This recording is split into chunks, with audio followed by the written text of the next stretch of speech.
I'm going to be very brief in my statements. I want to reserve the time to answer your questions and the questions of our moderator, other than to say that of all the issues before our country, when it comes to the President, national security is by far the most important one. Commander-in-Chief is the most important title that any president holds. There's only one Commander-in-Chief, and that their obligation is to keep us safe. One of the things that motivates me in this race is that I believe our current Commander-in-Chief is not doing that job well. That America, in the face of growing global threats, has grown less capable in its military due to defense cuts, due to the erosion of our intelligence programs, and due to the reputational damage that America has suffered at the hands of the Obama-Clinton foreign policy. It is one of the things that motivates me in this race because I know the world is a safer and a better place when America is the strongest military and the strongest power on the planet. And I will work every day as President to ensure that we remain that and more. So I look forward to answering the questions that are going to be asked here today about these important issues. Because in the end, there is no more important job of a president than to keep America safe. And when I'm President of the United States, I will work every single day to keep you, your families, and this great country safe. So thank you for having me today.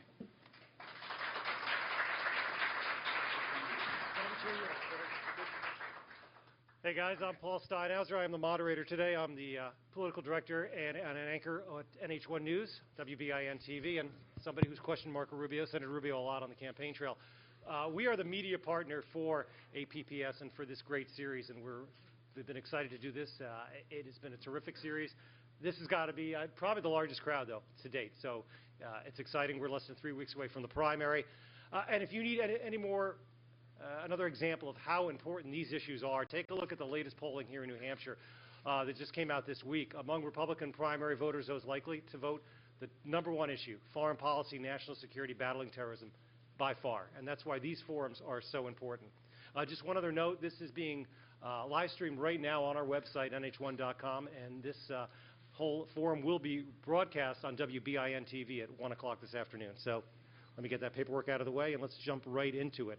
And I want to ask, the first question is going to come from Mike Rogers, the former congressman from Michigan. He is the honorary chairman of APPS, and it plays right off the news of the day because we saw this news out of London, British inquiry saying that Vladimir Putin most likely probably ordered the poisoning of that KGB spy, the ex-spy who was in London at the time. And Chairman Rogers wants to know how you would reassert the U.S. and how you would kind of stymie Vladimir Putin if you were in the White House. Yeah. Well, first, it begins by having a commander-in-chief that recognizes the true nature of Vladimir Putin. In fact, I have for months, to some criticism, described him as a gangster and an organized crime figure, even though I acknowledge that we're going to have to deal with him because between the United States and Russia, we possess about 90% of the world's nuclear weapons. So you can't ignore that. And that reality will remain in place. And so we will have to have a continued dialogue with the Russian government, irrespective of who heads it. And our quarrel, by the way, is not with the Russian people. But Vladimir Putin is a gangster. He has ordered the death of people, and I think you see the Brits now have basically confirmed that in the case of this one individual, Litvinenko. But we also know this in the case of an apartment building that blew up in Russia that's every reason to believe Putin was behind to create a pretext, to blame it on Chechens, to give him an excuse to go in there. We've seen what he's done in Ukraine, where instead of sending in regular troops from the Russian army, he has, which would have been wrong as well, he's actually disguised their identity, but nevertheless sent them in to protect the pro-Russian militias and rebel groups that are on the ground. We've seen the annexation of Crimea in violation of all international norms. We've seen his incursion into Georgia in 2007, 2006, which also violates all norms. We see his sponsorship of pro-Russian separatist groups in multiple countries. We see the constant military testing of the NATO alliance, particularly when it comes to the Baltic states. So the first thing we must do is reinvigorate NATO. NATO, and for a number of years, seemed to lose its purpose. It was largely a coalition that was asked to participate in the projects and in the issues going on in the Middle East, and so lost some of its focus on territorial defense. So many of our NATO allies saw a significant erosion in their ability to protect their territory, because the notion of a Russian or foreign incursion into their homeland seemed far-fetched. Not anymore. And so it is important for us to reinvigorate NATO, particularly in its capability to defend itself from territorial incursions. And of course, you'll see a strong commitment on my part to do that. The other is the repositioning of a missile defense shield. It is critical not just because of Russia, but primarily because of Iran. because of its ballistic missile capability.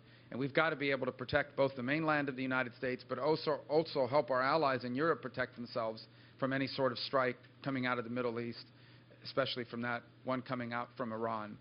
And I think the third and most important is to have a president with the right attitude with regards to who Putin is. The reset was a mistake because it was based on a premise that the reason why Russia was headed in the direction it was headed under Putin, even when he was behind the curtain, no longer president at the time, was because somehow they didn't like George Bush or they didn't like our foreign policy. That's just not the case. What was happening with Russia was as a result of a Russian-Putin foreign policy that argues that any nation that was a former Soviet republic is in his sphere of influence, and that those nations must ask for permission before they are allowed to engage in any sort of alliance with the West. And that's just impermissible. We will never accept a sphere of influence foreign policy, a sphere of influence state of affairs in Europe, and we need to confront that forcefully. And so it's important for us to have a president that understands that the friction that exists between Vladimir Putin are of his making, and that the friction that exists is not personality-based. It is a very calculated effort on his part to try to elevate Russia into great global power status on par with that of the United States. You mentioned Iran just now in your comments, and we've seen just recently Tehran conducting illegal ballistic missile tests. We just saw in the last week U.S. sailors captured, forced on their knees, with their hands behind their backs, or behind their heads. Chairman Rogers asks, Iran is going to be receiving now billions in sanctions relief because of the deal the U.S. struck with Tehran. What would you be doing differently? What would you do with that deal, and what would you be doing differently if you were in the White House? Well, I've already made very clear that on my first day in office, I will cancel the deal with Iran. It is not procedurally difficult to do. The deal with Iran is not a treaty. It's not a binding legal document. It is nothing more than the president's willingness to use a national security waiver that exists in the current law to waive existing sanctions. We will reimpose those sanctions. In fact, I believe Iran is eligible for additional sanctions, given their continuing violation of virtually every international norm you can imagine. Second, I believe Iran is going to use these billions of dollars to do what they've always done with it. The sponsorship of Hezbollah, the propping up of Assad, the continuing building up of their conventional military capabilities, particularly towards their aspirations of controlling the Persian Gulf and the Straits of Hormuz. And they're also going to use it to continue to develop the range and accuracy of their long-range missiles. And ultimately, I believe they will use it to either buy or build a nuclear warhead. You don't build long-range missiles unless you're either going to put someone on the moon or you're going to put a nuclear warhead on it. That alone is every indication we need of what their long-term ambitions are. They want to become the dominant regional power in the Middle East, on par with the United States on the world stage in terms of leverage and engagement. And we're not going to allow that to happen. We're certainly not going to allow them access to billions of dollars, which they can use to further that aim. Let's move a little east from Iran over to China. And what should we be doing? What should the U.S. be doing right now that they're not doing to halt the Chinese hacking and theft when it comes to the U.S.? Well, first, when it comes to China, the relationship between the United States and China will in many ways define the 21st century. And the cautionary note is that throughout history, anytime you've had a status quo power like America and a rising power like China, throughout history they've always gone to war. We must avoid that. I don't think the Chinese want that, and we certainly don't want it, and the world wouldn't want it. And the second point I would make is we have no quarrel with the Chinese people.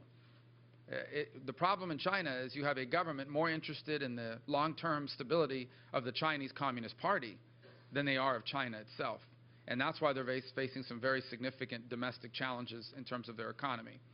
Their goal is to become, first of all, I believe ultimately the most powerful nation on earth, but initially to become the dominant power in the Asia-Pacific region and to force us out. In essence, that's the argument they already make to every nation in Asia, is there is a new sheriff in town, the new world order. We are now in charge in Asia. America is a great power, but a great power in decline, and you should stop counting on them for economics or for your security arrangements. And so this is something we need to confront forcefully, which is why rebuilding our Navy is so critical to ensuring that our military and defense commitments in the region aren't just rhetorical. They're actually assets behind it to back it up. When it comes to hacking and cybercrime, I don't know if you saw, I didn't see the full length of it, but 60 Minutes had a pretty extensive expose on it this weekend that highlighted just to what extent we have seen the transfer of intellectual property wealth from the United States to the Chinese government in the last 15 years. It's astonishing. It is the largest threat, it is the largest theft of intellectual property in human history. And they've used it not just to prop up their economy, they have used it to prop up their military as well. One of the first things I will order the Pentagon to do upon taking office is to create a very clear cyber strategy that will make clear to the world, and to China in particular, what the consequences will be for each type of attack. Today, that's not clear. We don't have clear rules of engagement, and we don't have clear rules of response. Nations know what would happen if they attacked us with a missile strike. Nations know what would happen if they tried to invade us. Nations know what would happen if they conducted airstrikes against America. But there is no clear outline for what happens for each type of attack. And as a result, we have an ad hoc policy.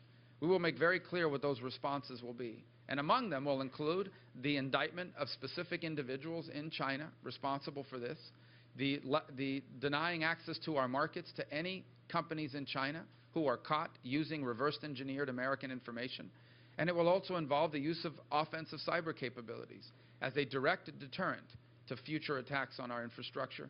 Of course, last but not least, is we need a significant investment in our cyber defenses.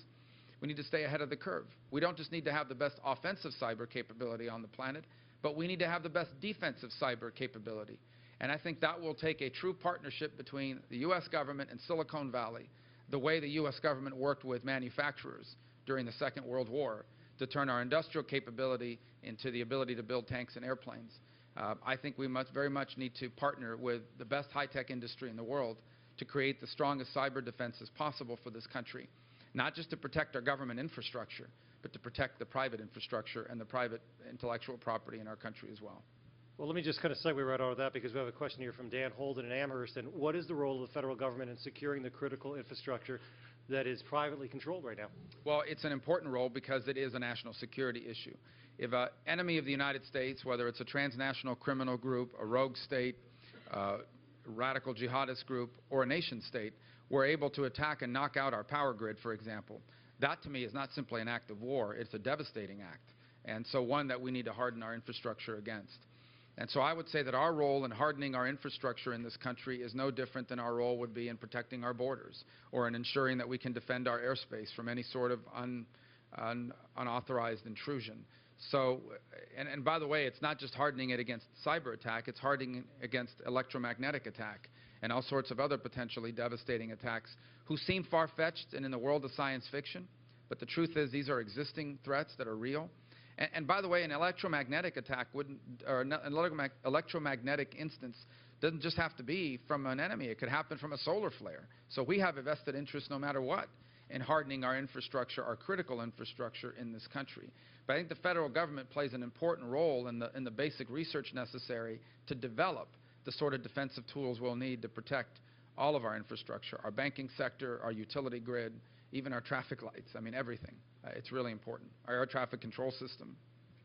You were here in New Hampshire yesterday. You were at the State House in Concord. And then you had to get back to Washington, D.C. I'm assuming you had a vote on that big bill on the Syrian refugees. Yes. We had a question here from the audience on your views on that and where you stand on others in the race have talked about a total temporary ban on Muslims. Where do you stand on the issue? I think the number one issue in immigration today is keeping ISIS out of America, and for that matter, any radical jihadist group. And that's why when I'm President of the United States, if we do not know who you are for 100% certainty, and we do not know why you are coming for 100% certainty, when I'm President, you're not getting into the country. This is not a religious test, nor is it a regional test. It's very simple. In this day and age, given the threats we now face, we are not going to allow anyone into America whom we do not know who they are.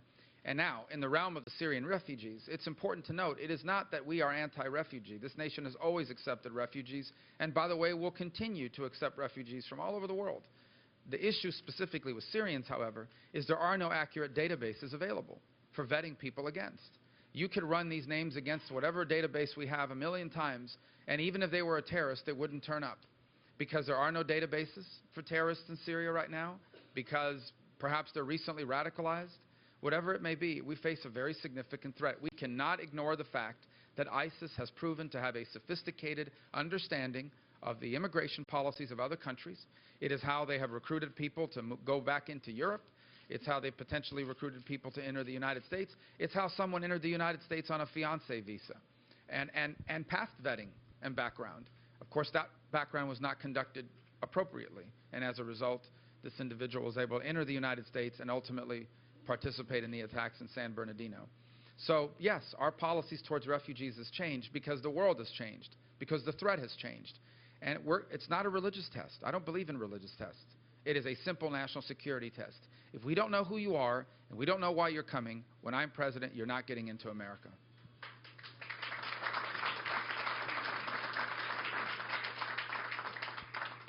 Got a question here, and I think I may get the last name wrong. Mark Stull, I believe, from Bedford, New Hampshire.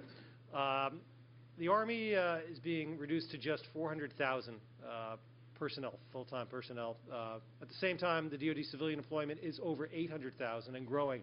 Do you think this adversely impacts our military preparedness, and what would you do about it if you were president? Yes, absolutely. First of all, we are on pace to soon have the smallest Army since the end of the Second World War, the smallest Navy in 100 years, and the smallest Air Force with the oldest airplanes we have ever had in our history. It cannot be that in a world where North Korea has nuclear weapons and are governed by a lunatic, where China has become increasingly aggressive, where Vladimir Putin has become increasingly aggressive, where Iran is about to access over $100 billion of sanctions relief for their own nuclear ambitions, and where a radical jihadist group like ISIS is now the best organized, best funded, and most capable terrorist group in human history. It cannot be that in the face of all of these threats, the United States is reducing its defense capabilities. The reason why it's happening is simple. We are not spending enough on national security. And that's why I have repeatedly advocated that we get back to the Gates budget baseline of 2012 that will allow us, at a minimum, to have a force posture necessary to deal with the threats we have before us. I do think that there's ways to reform, for example, our procurement process. I don't think the Defense Department does a great job of spending its money. I do think that our civilian workforce has grown too large in the Defense Department in comparison to the uniformed forces. But we cannot have a commander-in-chief, as some other candidates in this race have proposed, that believes we should spend even less on the military than we're spending now. National security spending is the most important thing the federal government does. And national security spending is not the reason why we have a national debt. When I am president, we are going to restore our military, and it will remain the strongest and most powerful in the world, because as I said at the outset, the world is a safer and a better place when America is the strongest and most capable military in the world.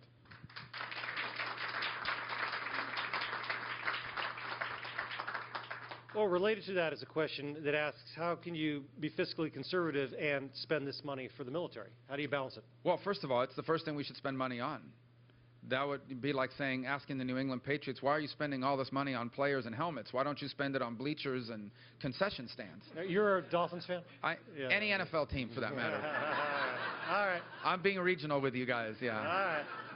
But yes, I'm a Dolphin fan. It's okay. Okay? That's why you're laughing, you know. We've had a tough run of it. But it cannot be that we continue to do this. It's the most important thing the federal government does. Before you have a Department of Education, before you have anything, you fully fund national security, not waste money. I'm not saying you just throw money at the problem. Every dollar that's being wasted in the Defense Department is a dollar that's not defending you. I'm not talking about wasting money. I am saying that before you fund anything, you fully fund our national security. Because this nation's national security extends well beyond simply the continental United States. We have economic and national security interests in virtually every corner of this planet. We have to have a military capable of responding to threats in the Asia-Pacific region, potentially in Northern Africa, even in the Western Hemisphere, most certainly in Europe now with Vladimir Putin, and of course the defense of the homeland. These are very significant threats. No other nation faces what we face. We are the #1 target of every rogue element on this planet. They all view us as enemy #1. Whether we like it or not, even if we're nice to them, they're still going to hate us. So we have to be ready and capable of defending ourselves. That's why national security is the first thing we should spend our money on. #2, national security spending is not the driver of our debt. The driver of our debt is the current structure of Medicaid and Social Security for future generations. For me, for my children, the way it's structured leaves us with trillions of dollars in unfunded liabilities. So that's why I'm such a supporter of reforming those programs. I want to reform them in a way that leaves them undisturbed for anybody who's on it now, like my mother, or anyone who's about to retire. But those programs will look different for me and for my children. They will still be the best programs in the world. And the changes I propose are not unreasonable. Instead of retiring at 67, I'll have to retire at 68. If I've made a lot of money, my Social Security benefits are not going to grow as fast as someone who made less money. That's not too much to ask of my generation, after everything our parents and our grandparents did for us. And if we do that, we can help bring our debt under control, we can save Social Security and Medicare, for future generations. We don't have to disrupt it for current beneficiaries or people about to retire, and we'll have the funds necessary to protect our country. We've been talking a lot about military spending the last couple of minutes. Tate Kurt of Concord, New Hampshire asks, military action, of course, is an essential component of our U.S. foreign policy, but how would you as president consider and how would you use diplomacy and development in your operating philosophy? Well, ideally, you would be able to solve every problem through diplomacy. And there are problems in the world that can be solved through diplomacy. And there are problems that cannot. There is no diplomatic solution to ISIS because they have no diplomats. There is no ISIS ambassador to America or ISIS ambassador to anyone for that matter. There is no diplomatic solution to ISIS. And so that's the first thing is obviously all else has failed is it in the national security interest of the United States to engage in this conflict. Second, have you given a clear rule of engagement? Have you defined victory? Don't get engaged in something in which you have not defined what victory is. Third, have you provided the resources necessary to achieve victory? In essence, do they have enough manpower, enough weapons, and the rules of engagement necessary to achieve the outcome you've given them? Fourth, to the extent possible, you must rally the American people, especially through Congress, behind you. Our actions are stronger when we have the support of the American people behind whatever it is we're doing. And fifth, when they come home, we're going to take care of our veterans after they've served us. We're not doing that now. All five of these conditions would have to be met. I would ultimately say that the best way to describe it is I advocate the use of war in the defense of peace. When we use force, it is because we are trying to address an enemy of peace. ISIS is an enemy of peace, and that is why they must be defeated. There is no arrangement. There is no coordination with them. Either they win or we win. That is perhaps the clearest example of where our use of force is necessary, and we're going to define what victory is. Victory is their elimination from the battlefield. And now, what will it take to achieve that? It will take additional airstrikes and special operators from the United States, but it will primarily take our ability as the leader of the free world to put together a coalition led primarily by ground forces made up of Sunni Arabs to defeat them militarily and reject them ideologically. None of this will happen without American leadership. When I'm president, we will have a real war on terror, which means we are going to find the best intelligence agencies in the world are going to tell us who the terrorists are and where they are. The best military in the world is going to destroy them. And if we capture any of them alive, they're going to get a one-way ticket to Guantanamo, where we're going to find out everything they know.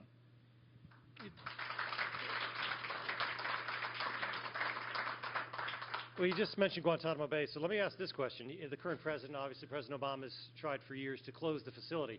The question asks, if the Gitmo detainees are released, will you fight to keep Guantanamo Bay open and keep it in U.S. hands? Well, first, there's Guantanamo Bay is a naval installation. We're keeping it. And that's never going back to the Cuban government. Number two, the Guantanamo Bay prison is going to remain open because we're going to be sending people there that we capture in the battlefield, particularly ISIS.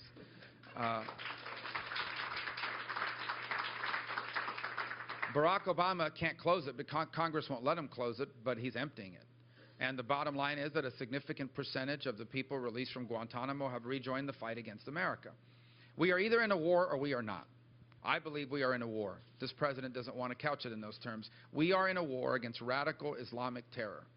And it's the leader of global jihad right now is ISIS. They have supplanted al-Qaeda as the leader of global ISIS, although al-Qaeda remains a significant threat as well. As long as you are in war, when you get your hands on an enemy combatant alive, you must detain them until the end of those hostilities. That is what we have always done in the conduct of war. And the reason why is because if you release them, you'll rejoin the battlefield against you. That is why prisoners of war are held until the end of a conflict. Now, if the conflict happens to last 100 years, that's what they've chosen, not what we have chosen. But when you are releasing these people, they are rejoining the battlefield against America. Some of the people that have been released are highly capable of people. In fact, al-Baghdadi, the leader of ISIS, was once in U.S. detention in Iraq, from where he became even further radicalized and made the connections with former Saddam Hussein military officials who now serve as the top brass in the ISIS military wing. So, again, if you want to see an example of people being released and rejoining the battlefield, al-Baghdadi, the leader of ISIS, who claims to be a caliph and the head of that caliphate, was once in a jail in Iraq that was run by the Americans and coalition forces. Today, he is the leader of this radical group. This is one example, a very stark example, of what happens when you release enemy combatants. They rejoin the fight against America. Let's move right over the border from Iraq to Syria. And this question asks the Syrian refugee crisis. We've talked about this. How would you address Assad to prevent further human rights abuses in Syria? Well, just understand that as long as Assad remains in power, there will always be something like ISIS. Assad is an Alawi, and he has been brutal against the Sunni. In fact, it's important to remember that the civil war in Syria did not begin as a civil war. The civil war in Syria began when Syrians, Sunnis primarily, took to the streets in protest against the abuses of the Alawi government. And Assad responded by bombing people. These were civilians. They had not taken up arms yet. He began by bombing them. So what do people do when you bomb them? They either leave, they die, they leave, or they take up arms to defend themselves. And that is how the civil war in Syria began. I warned at the time, if we do not find people among this resistance who we can work with, who are not Islamists, and empower them, it is going to create a vacuum. And that vacuum is going to be filled by radical jihadists. And that's exactly what's happened. In fact, ISIS is a movement that comes out of Iraq, not out of Syria. It is primarily run by foreigners, not by Syrians. Primarily by Iraqis in their top brass, not Syrians. They came into Syria and took advantage of the vacuum created by the civil war. As long as Assad is in power, after you have killed 250,000 people, there is no way that these people are just going to roll over now and allow themselves to be governed by someone like that. So even if you defeat ISIS, as long as Assad is in power, some other group will pop up and serve the same function. It could be Jabhat al-Nusra. It could be some new entity. But something will emerge against Assad, and it will largely be governed by radical jihadists unless we take steps to prevent it. So ultimately, that's why Assad must go. He cannot remain in power because he is an irritant in that region that will lead to a future radical Sunni movement in opposition to him. Let's move to another hot spot that hasn't got as much attention lately, and that's the Horn of Africa, West Africa. As Commander-in-Chief, how would you assist our allies in the region in dealing with Boko Haram and some of the other terrorist groups that are making a mess down there? Interestingly, most of these groups, including Boko Haram, have now pledged their allegiance to ISIS. So when the president says that ISIS is just a bunch of guys on the back of a pickup truck, he's not being truthful. ISIS now has affiliates in over a dozen countries, capable affiliates, who have pledged their allegiance to ISIS and are part of a broader network, including in Libya, where they now have not become a very predominant group, in Darna and Sirte and other places, which they're using as an operational base to destabilize Egypt, conduct attacks in the Sinai, and project power eventually across the Mediterranean and into Europe. So these groups have to be dealt with in the context of what's happening with ISIS. I do think we need to empower coalition partners from NATO, but also those countries in particular, with the resources necessary to confront these terrorist groups and defeat them. I would warn that ISIS is no longer simply contained to the Middle East and Africa. They now have shown the capability to strike in Indonesia. I think the Philippines bears watching, believe it or not. I think India and Pakistan is a place where they've begun to emerge as well. In Afghanistan, there is an open competition between the Taliban and ISIS to become the predominant Sunni movement in that country. So ISIS is spreading. Even as its core in Iraq and Syria faces some setbacks, it is continuing to spread its reach across the world and in different parts of the world. So these groups need to be confronted in the broader context of ISIS. I do believe that if you can eliminate the core of ISIS in Iraq and Syria, it diminishes, these groups will still be around because they pre-existed ISIS, but it will take away a lot of the material support that they now receive. You just mentioned NATO, so let's bounce back to Europe and talk about the defense shield, the missile shield, which is now operational in Romania, and Poland's going to have it in a couple of years. The question asks, would you support a NATO consolidated fleet in the Black Sea? Yes, and in fact, the U.S. needs to be a greater participant in that endeavor, and the reason why is, well, we've understood the reason why, but the reason why this is important, it goes back to the context of what I talked about with the Navy. The pushback from the Navy, and I saw some of its senior commanders a couple weeks ago, basically, without naming me, respond to some of my criticisms is, yes, we have less ships, but our ships are more technologically capable than ever, and so we don't need as many ships. And I will concede that our ships are more technologically capable. Here's what they still can't do, be two places at once. No matter how technologically capable they are, you cannot have an aircraft carrier in the Pacific and in the Mediterranean at the exact same time. And so that's why we need to expand our naval capabilities.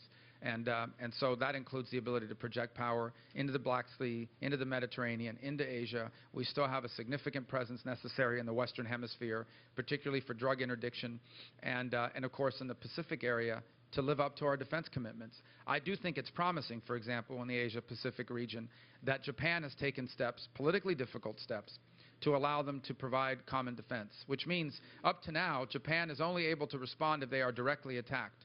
If a U.S. naval vessel comes under attack, under their constitution, Japan was not allowed to come to our defense. Now, based on their new rulings and the new decision by Abe, they are able to provide collective self-defense. This is important because Japan is a capable naval power. They don't get a lot of attention. People view them as a self-defense force. But Japan has one of the most capable navies in the world, and they are a very significant force multiplier for the defense of that region, particularly against North Korean aggression. And a larger U.S. Navy means keeping the Portsmouth Naval Yard open? Yes, absolutely. Yeah. We have Shipyard, yes. But it's not just keeping it open because I'm in New Hampshire. We can't lose our capability. You know, it's very when you take down both manufacturing and maintenance capabilities, you can't just flip the switch and start it up again when you want to. You lose workforce, you lose expertise. It's what we've seen in the space program. You have these highly qualified individuals who worked on the space shuttle program. When the space shuttle ended, there was no work for them to do. They're not going to sit around for 10 years until someone figures out we want to build a replacement to the shuttle. They migrate to other lines of work, and then you lose that capacity, that domestic capacity to provide these services. I think it's also important for us to have that East Coast capacity for the United States. Another question about ISIS from Mark Stewart. He asks, why can't we call ISIS murderers instead of soldiers? Well, I do. I mean, ISIS is a group that participates in genocide. You know, ISIS has state-like elements to it, but they're really not a state. They want to be considered one, but they're not. But they have state-like elements. They are basically the most powerfully armed insurgency terrorist group in history, and they need to be confronted as such. But ISIS is a murderous group. Their practices are abhorrent, and I think we have to constantly remind ourselves of who we are dealing with here. We are dealing with people who take girls as young as 9 and 10 years of age and sell them off as brides. They auction women off as brides. Particularly Yazidi women have faced this, but others as well. This is outrageous. They are selling them off as prizes or giving them away as prizes to their fighters. This is who we're dealing with. We're dealing with a group that summarily beheads anyone who is not a radical Sunni. They consider everyone who's not like them to be a heretic. Most certainly Yazidis, but Christians and Jews and Shia and other Sunnis that don't agree with their interpretations of the Quran. And they summarily execute people. And that is not the only thing they do. The torture they submit people to, what they're doing with young girls and women, the burning of people alive in cages, all of these sorts of things they participate in. This is who we're dealing with here. We need to confront them for who they are, a genocidal group. Let's talk about something that has not come up yet, but it's an important issue. And Patrick from Durham asks, how do we balance our need for mass intelligence gathering with American civil liberties and freedoms? They're not in conflict. Number one, American spy agencies should not spy on Americans that are not terrorists or foreign agents. And in fact, every second they spend spying on one of you is a second they're not using it to look at somebody else. And by the way, I think a lot of the things you've read out there in the press are not accurate. U.S. intelligence agencies are not tracking everyday Americans. These are some of the most patriotic people that serve in our government. They are not sitting around all day trying to find out stuff about you. And if they do, it's against the law. They should be fired and prosecuted. If anybody in the U.S. intelligence community is caught spying against you, they should be fired and prosecuted because that is a federal crime. That said, I want you to know something. Your local supermarkets and retailers know more about you than the U.S. government intelligence agencies do. They know a lot more. They know what magazines you subscribe to. They know what you buy every time you go to the store. And the consumer information available on all Americans is much broader than anything the federal government is trying to spy on you on. Here's what we know for a fact, and this is the truth. There are people in the United States right now, even as I speak to you, who are American citizens, born and raised in this country, who have benefited from all the largesse and blessings of America, who are loyal to ISIS, and if given the opportunity, want to strike against America, whether it is part of an organized plot or one that they were inspired to take action. We better have the tools available to find them before they conduct these strikes. We better find out who they are and stop this. And that's just on the terrorism side. On the foreign policy side, everybody spies against America. North Korea, Cuba, a third, fourth-rate power, spies against America quite aggressively and sells our information. Right now, even as we speak, they've probably reverse-engineered Sidewinder missiles that wound up in Cuba by mistake. and are giving it to the Russians and to the Chinese. The Russians and the Chinese have electronic eavesdropping listening stations in Cuba.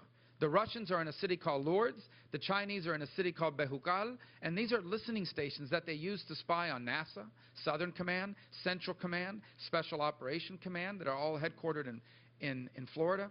The Russians very aggressively collect against America. The Chinese, you can just imagine, they very aggressively collect against America. By the way, that's why what Hillary Clinton did with her server is so outrageous.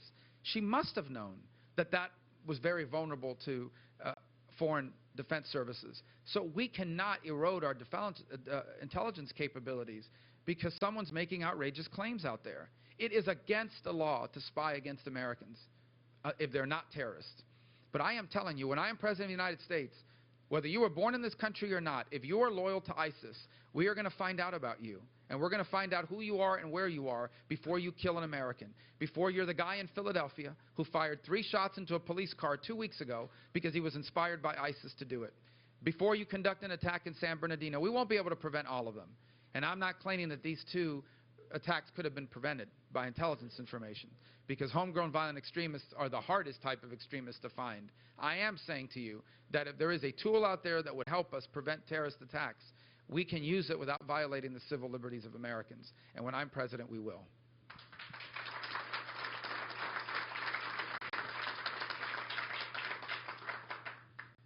This past summer, a lot of news about American out in San Francisco that was killed by an illegal immigrant, somebody who had been deported 5 times. Corey from Manchester asks, what would you do as president to make sure that something like that does not happen again? Well, first of all, sanctuary cities like San Francisco would lose their federal law enforcement money. Any city who's out there bragging, almost recruiting people to move there because we don't enforce immigration laws, should not be receiving federal law enforcement money. They're flaunting federal law. Second, criminal aliens are going to be deported when I'm president. And if they come back into the United States, they're going to face very stiff penalties. That's why I support Kate's law. Third, we are going to enforce our immigration laws.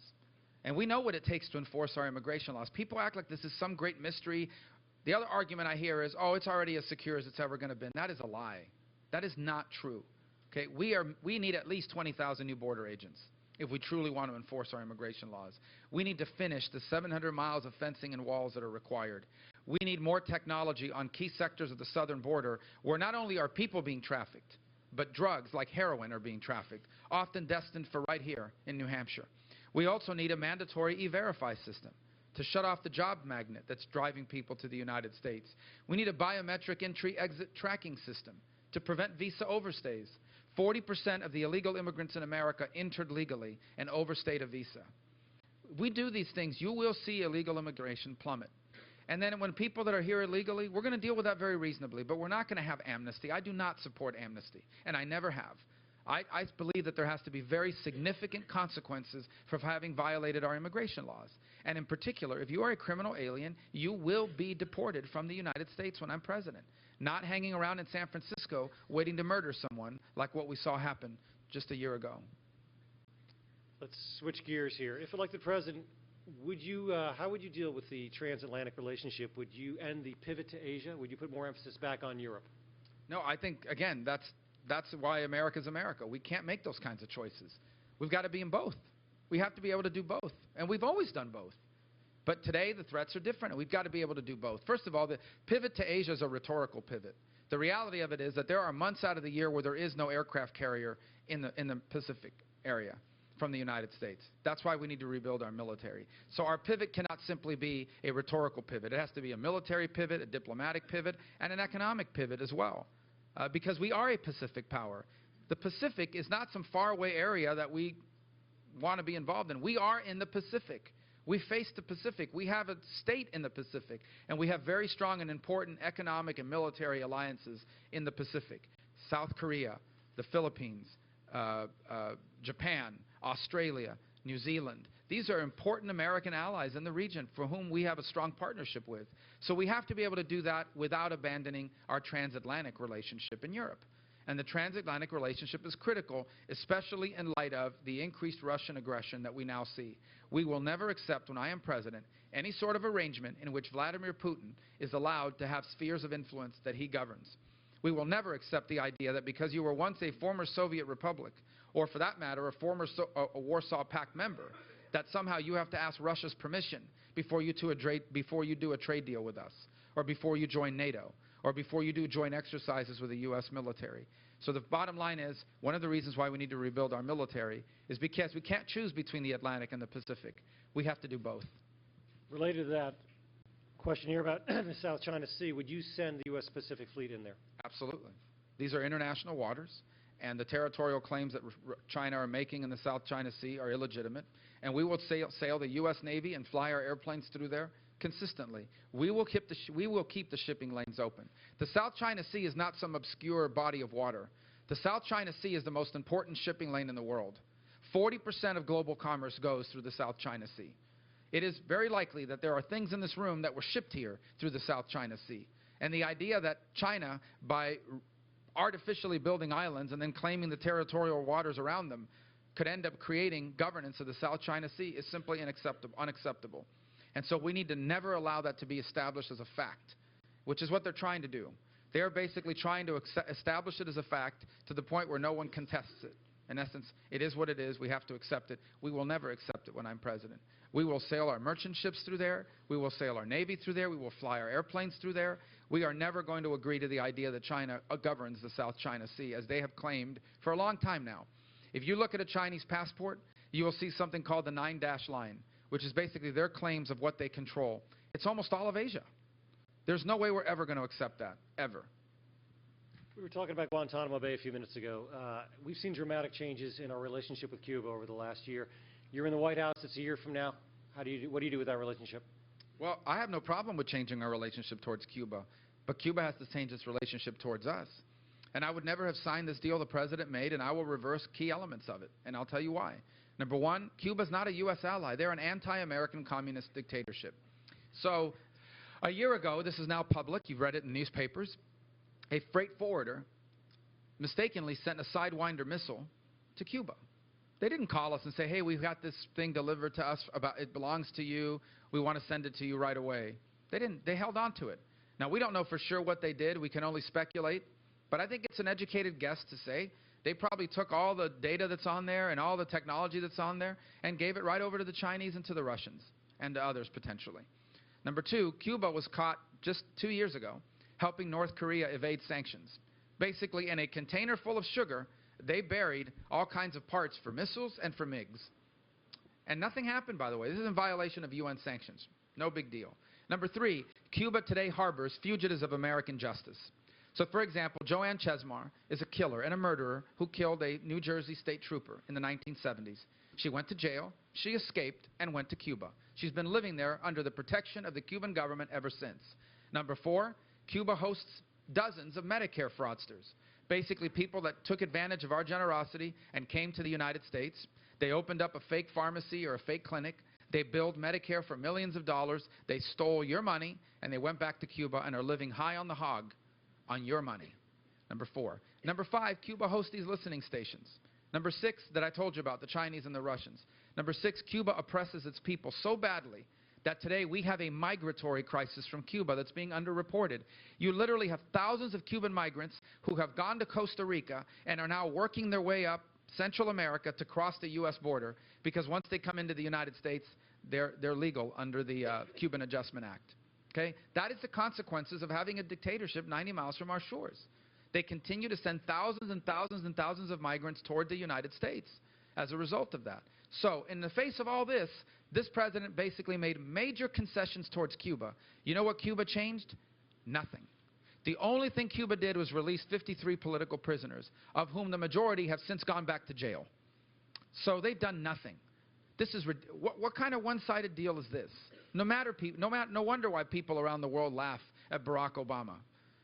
By the way, we also traded 3 Cuban spies convicted in federal court of turning over secrets to the Cubans that allowed the Cubans to kill Americans, because there was unarmed pilots on a civilian airplane flying over the Straits of Florida trying to spot rafters to save their lives by calling in the Coast Guard, and 2 Cuban MiGs shot them down.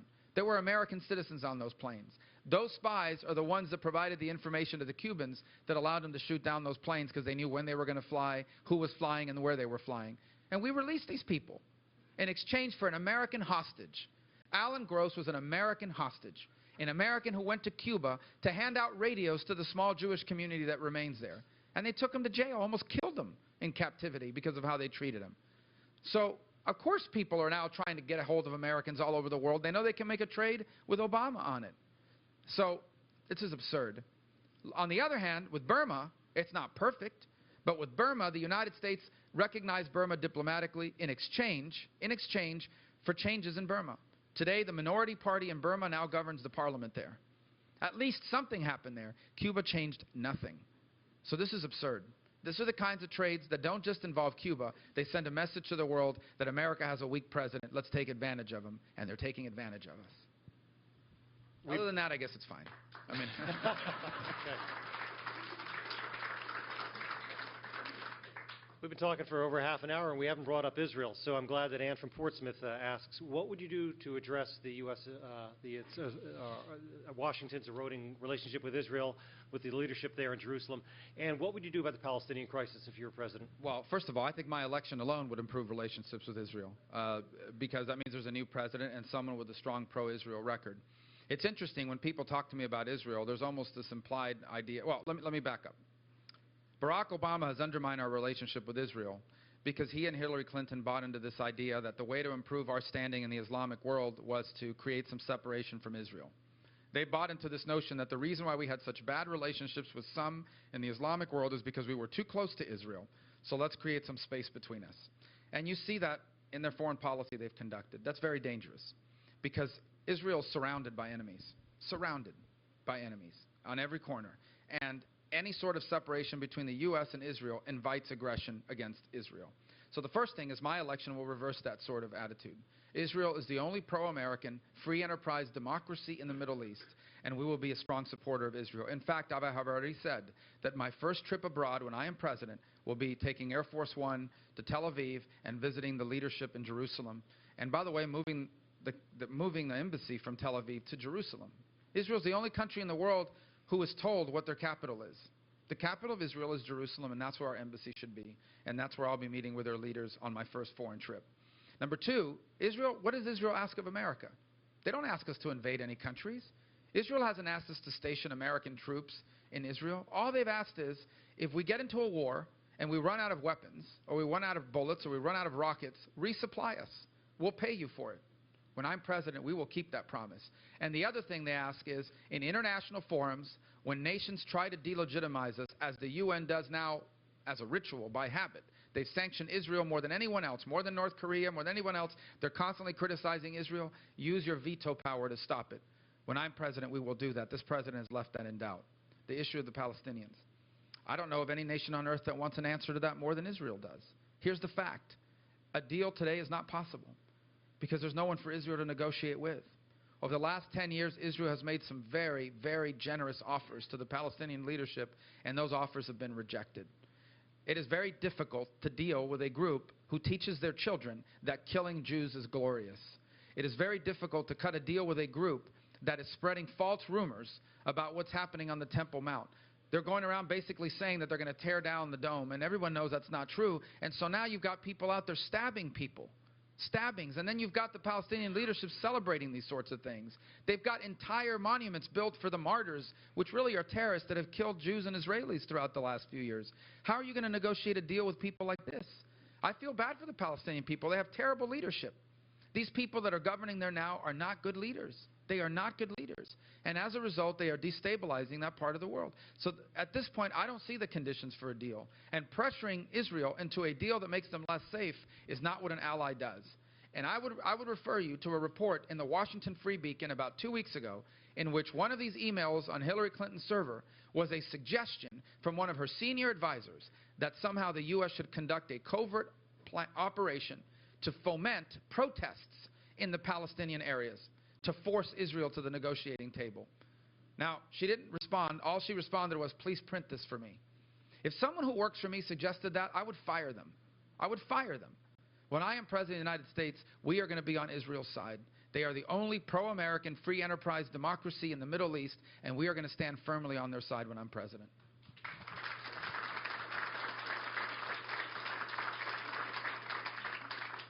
Senator Rubio, on behalf of Americans for Peace, Prosperity, and Security, UNH Manchester, and NH1 News on WBIN TV, we want to thank you very much for joining us. Thank you for having Thank me. you. Thank you.